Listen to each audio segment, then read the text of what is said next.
Okay, welcome to your next video lecture, looking at some of the major battles in the Western Front and also trench warfare and some of the new technology of the war. So beginning with the Western Front itself, one thing to point out is it says here Western battlefields from 1914 to 1918. I just don't like this, a little bit too thin for me. Okay, I'm going to outline that for you, just to kind of give you an idea. So it's called a world war, but I mean, it's really happening, at least on the Western Front, in a very, very small area. So I always joke about a war over 100 miles of mud. You can see that I'm being pretty serious when I'm talking about that. The other thing is, here's Germany. The war itself didn't actually happen in Germany. The Rhine River tends to be the dividing line between France and Germany itself. So the war itself, all the damage, all the shelling, didn't actually happen within Germany's borders. It was happening in northern France and, of course, in Belgium. So just getting rid of some of this lines here. The two wars we're going to be talking about, excuse me, the two battles that we talked about at some length were Verdun. So I'll outline the line there, and then looking at the River Somme. So basically in this area here. And what you can see is these are two things called salients. So I will write that for you. Salient. And basically the reason why a salient is a good place for an enemy to attack is they can attack a salient from three sides, as opposed to a flat line like this where they can only really attack it straight on. So they can almost surround their army of the opposition. So same thing here, can be attacked here, the French can attack here. So this is a German salient around the Somme, and Verdun was a French salient. So that's basically why those two wars, I keep saying wars, those two battles occurred there. And one last thing to point out is the River Marne. We talked about that with the Schlieffen Plan. That is the location where trenches were basically set up for 4 years. So you can see that's why all that area around there is shaded. After the Schlieffen Plan failed, there was some pushback from the Allies, but they essentially stayed in the same area pretty much the entire time. Soldier's life. So I want to talk a little bit about this. This one here, some of the gas masks. Note the helmets, actually, of these gentlemen here. That's a Canadian helmet. If you ever go down to Victory Square downtown, they have lamps that are actually made of Canadian helmets. It's kind of a neat thing. But that is how you would identify your own army when you're on the field of battle, is often by their uniforms, and so Canadians had pretty distinct helmets. Moving on from that, just get that out of the way. Unfortunately, this was a pretty common scene when it came to trench warfare, and often these bodies would be left for a long time. So a lot of disease, dysentery would be happening within the trenches themselves, and of course just even the emotions surrounding the fact that this could have been a friend of yours or someone that you had fought with for months, and now suddenly they're dead and they're lying beside you in a trench. It's something very tough to deal with. Quite often these bodies were left in no man's land and essentially were just buried by shell fire where they lay. So lots of stories about bodies that were never actually returned home to their families because they're somewhere in northern France in a field. It's a pretty sad story. This is actually a nice trench. You can see it's got sandbags. It's a little bit bigger, not too crowded, and it's also deeper. This one over here, you can see that the trench itself is, the helmets are actually sticking above it, so if it was to be shot at by the opposition or by the opposing armies, then some of these guys could actually be clipped by a sniper. Here, it's a deeper trench they can fit into. You can still see the water in the bottom of it. That was a problem throughout the war. There would constantly be water within them, and in the case of Canadians, if you're given cardboard boots by Mr. Sam Hughes, that didn't work very well for foot disease. And one last picture of a trench. Again, crowded conditions. You can see no man's land in the background where the opposition would be firing at you. So very compact conditions, and again, you're living here for weeks and weeks at a time. Not only that, one of the biggest weapons in a battle of attrition is destroying the other team's morale, and one of the way they do that is to shell constantly throughout the night, not allow these soldiers to sleep. So you can imagine you've been not sleeping for a few days, and suddenly your commander tells you it's time to run over the top, run across some mud, through some barbed wire and some potholes while shells are going off around you and the enemy is firing machine guns. The romance of war. died with World War I. Some other things about trench warfare. I'm just going to move this one to the front so we can get a good view of it. Trenches, some people think that trench warfare was essentially two big trenches dug on either side all the way across northern France and Belgium. It's a pretty intricate network of trenches that were built. No man's land being in the front here, but there's basically your front line trench, and back here is your support trenches. And even if you went further back, you'd have your medical trenches, so they would be obviously hard to get at by artillery shelling, and in addition to that, you'd have to go through many trenches to get to it. So a lot of support work trenches in this trench system. It was a little bit more intricate than people think, but you can see the barbed wire here for no man's land. Again, barbed wire between each of the trenches. So again, the difficulty of running across mud and then through barbed wire while people in a trench are shooting at you made this a very defensive war, and essentially made the idea of trench warfare very obsolete. Unfortunately, they didn't realize that for 2 years, so millions and millions of young men died because of that situation. Here's a good picture. If I bring it to the front, let's try that again. Over the top, these are men that have basically just been, the whistle's been blown, they're going over the top, and as soon as they go over the top, the machine gun fire starts. If they're lucky enough to make it across no man's land, they may have to weave their way through barbed wire, and if they can do that, then they get to the opposition's trench where they can actually start to fight them. And at that point, a lot of hand-to-hand combat occurs, and if they're able to take the trench, then of course they can get into the trench and start dealing with the second line of trenches on the previous picture. But most of the time, this is not very graphic for a good reason. Obviously, there's a lot worse pictures. You can see this person in the front is not going to make it across no man's land. He's been shot. There's people behind him continuing to run.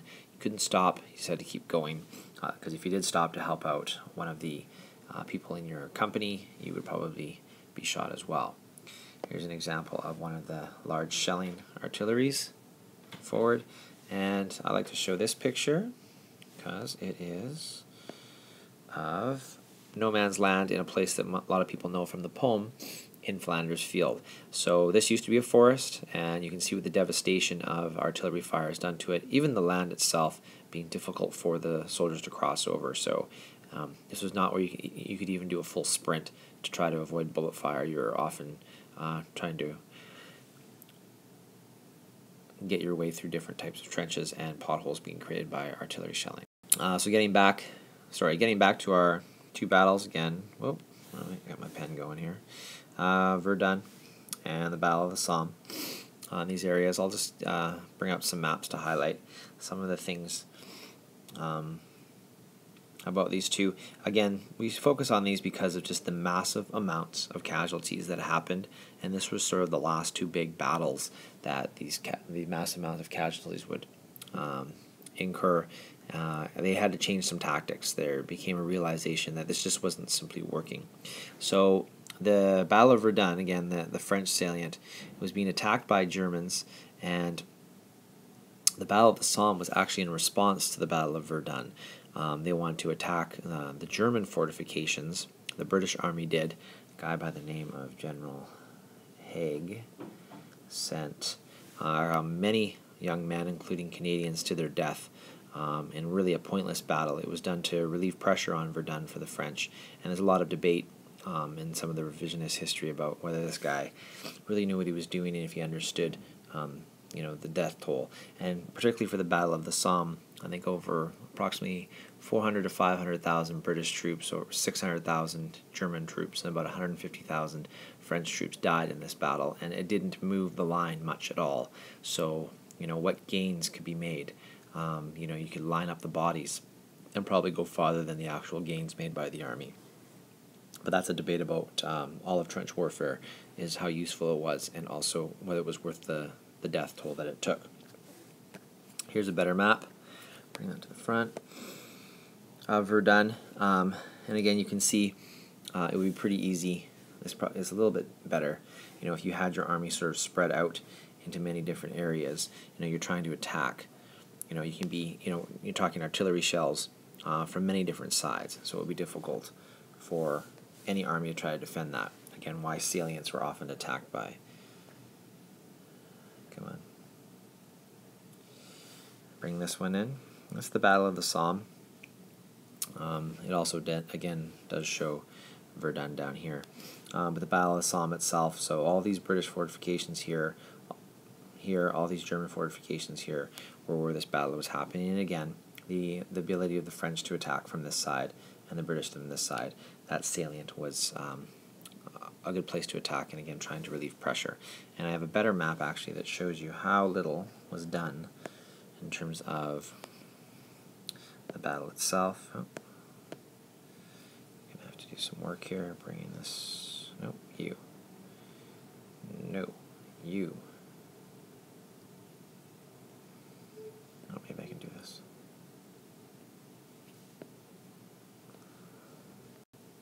Okay, I think I've figured it out now. Battle of the Somme. To give you an idea of how little was actually gained, given the fact that over 1 million soldiers died. You have your initial line here, the line halfway through, and the line at the end. So basically going through a couple of forests for 1 million lives. That was the Western Front. So we'll look very quickly at the Eastern Front. One thing to point out, if you remember, the Schlieffen Plan failed because of how far the Russians got. So they did get into Germany quite a bit. So some of the fighting on the Eastern Front did happen in Germany, not the Western Front, but the Eastern Front. That was a surprise, if you remember, to the Germans, because they thought it would take 6 weeks for them to even mobilize, and they got in there pretty quickly. You can see Gallipoli down here, which we'll take a closer look at in a second. And then a lot of you are asking where the Austrians come into play, and then here's their Austro-German forces, how far they got. So they got quite a bit into Russia. And by the time of the Russian Revolution, and we'll talk more about that in a few classes, where basically Russia pulled out of the war in what was known as the Treaty of Brest-Litovsk, because it happened there. That was the line there. So sort of a midpoint, a saw-off, a stalemate, which we've seen a lot of thus far. So I'm just going to send that to the back. And here we have the Gallipoli battle. Oh yeah, right. I told you guys about the movie. So here's my little preview. There's it looks like. You see Mel Gibson looking very young. So if you ever want to rent it, go ahead. We will not be using it for this course.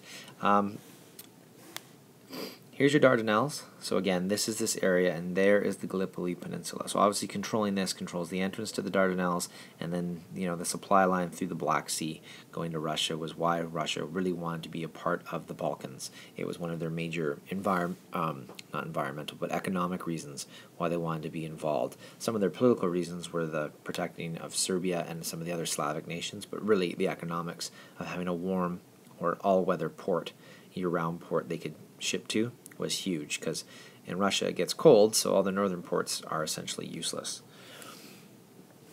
So I can move that out of the way. And this map shows, so you can see it a little bit better, of the peninsula itself. It's kind of a close-up. This being, again, the entrance to the Dardanelles, what they're trying to control. There's your Anzac forces, of which Mel Gibson played a role in the movie Gallipoli, and they were basically trying to attack the Turks. So again, just to refresh your memories, I don't see Italy anywhere in this map, so please get that out of your mind, that it happened in Italy. The 19th Turkish Division were basically fighting the Anzacs. It became a very poor battle for the Anzacs, but yet they still celebrate it as their first involvement in a major conflict. And, whoops, get rid of that. This map here probably shows a bit better. You have Anzacs, you have French, you have Brits landing, all trying to control this peninsula. It was important for the French and the British to control this peninsula as well, because they have economic interests in the area, and it wouldn't necessarily be in their best interest to have Russia control it. So everyone wanted to control the Dardanelles, and the peninsula of Gallipoli was the key point in that. And there's your Eastern Front. All that stuff about militarism, the dreadnoughts being built, the arms race, and there was always this thought of this big, huge battle that was going to eventually occur between Germany and Britain over a long period of time. It did happen in World War II. The Battle of the Atlantic was quite significant. There's a lot of sea battles that we can talk about when we look at World War II in the Pacific Theater, but it never really materialized in World War I. Most of the battles that were happening were U-boats or German submarines that essentially were trying to sink merchant ships like the Lusitania, which brought the USA into the war, from their supply lines to Britain. And other than the Battle of Jutland, they never really had the full-scale, dreadnought battle that they were expecting. So these two maps, they're pretty self-explanatory. You have the British and the Germans trying to control the North Sea. The original thought was that the Germans would be able to destroy part of the British fleet and therefore control the seas, which would be detrimental to British supply lines. It would also stop the British from being able to cross the Channel with more troops for the Western Front. But what happened was they were able to decipher German code, and they knew they were going to do it, so they sent more of a fleet than was expected. And even though the Germans sank a couple more ships, in the end the British retained the power of the seas, which was, again, vital for their supply lines. They also were able to stop supplies coming into Germany, which was pretty big, because, again, in a battle of attrition, you need to have resources other than just men, and if they can't get boots, food, etc., and so forth delivered to the men, you lose that battle of attrition. And this one on the right just simply shows how the Germans were encircled. They were not expecting they were not expecting this here. Let's get a little fancy here. This, yes. They weren't expecting these guys coming in, so that was a bit of a surprise. They were encircled, and unfortunately, I should say fortunately for the British, they were able to control the North Sea. Some Canadian content as promised. Vimy Ridge, you can see the Canadian flag there. In the background here is the memorial at Vimy Ridge. If you ever have a chance to go to this area of the world, I recommend you visit it. You see here some Canadian boys on the back of their truck going away. They're very happy. They call this the birthplace of Canada internationally because we put ourselves on the stage. So I'm just going to bring this up to the front and show you a map of the area. Vimy Ridge was extremely important because it was, as the name suggests, a ridge. And so you can see these are the different Canadian divisions. They had to go up this hill. So, oops. Apologies for that. Don't know what I just did, but I'll bring it to the front again. Going up this hill was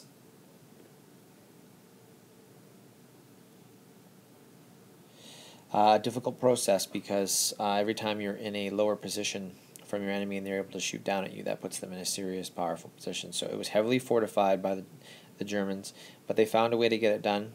The idea of a rolling barrage was implemented. In other words, shelling in front of the infantry as they came behind it to give them some type of cover. It was brought forward by the Canadians, and again, this was held by the Germans for years. It's 1917 that this happened, and within an afternoon, the Germans had made major advancements up the hill, and after a few days, they had taken Vimy Ridge. So it was a huge victory for Canadians, and that's why we still celebrate it today. The Canadians became known even before this through the Battle of Ypres and Passchendaele, and their involvement in Verdun, as well as one of the greatest fighting forces in Europe. I know that's hard to believe given our present military situation, but the maple leaf, which was not our flag at the time, but was a symbol of the Canadian forces, actually instilled fear in some of the Germans that they were fighting. So I'll just move this back and bring in a couple of pictures here. Oops. Here's your Ross rifle. All right. I'm just going to do some cleaning up here.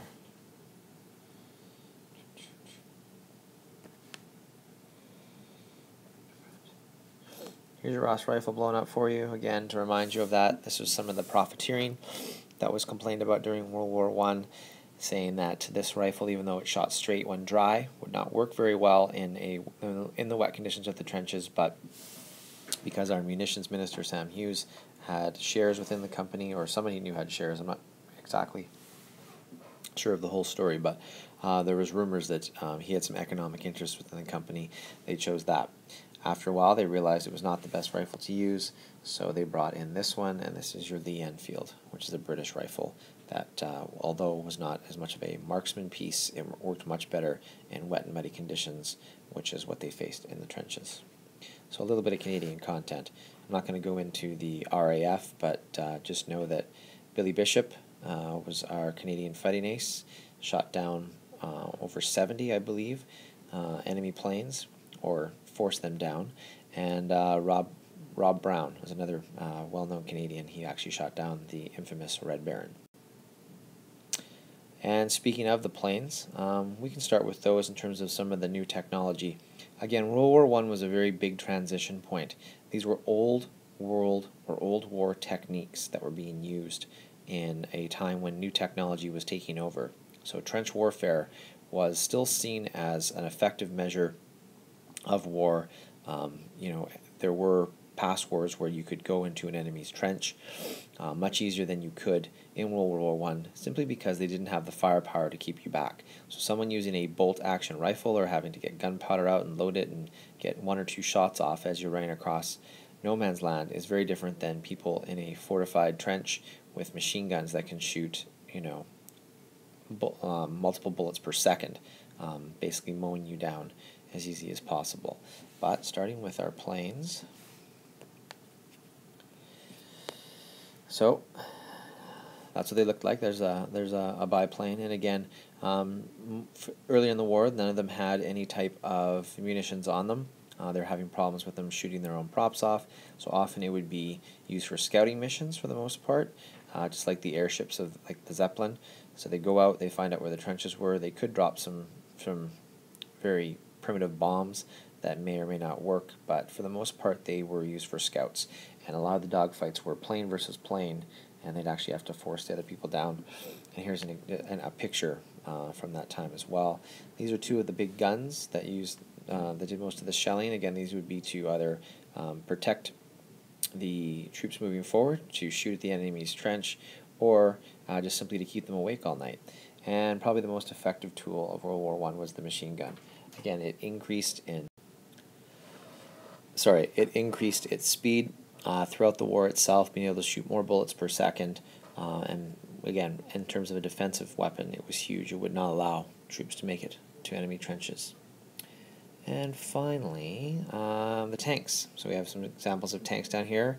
This one here is one of your first tanks. This model here became one used later on in the war, but often, no matter what the situation, despite the fact that at the end of the war they were a little bit more effective, again due to technology increases of making it across no man's land, men could run behind them. They obviously could fire munitions themselves, but most of the time they'd end up with a broken track throughout the war. And even though it could be something for you to hide behind, it also could be a place for the enemy to shoot some of their artillery shells. And these things are filled with gasoline, so once they get hit with the artillery shells, they become a bomb in themselves.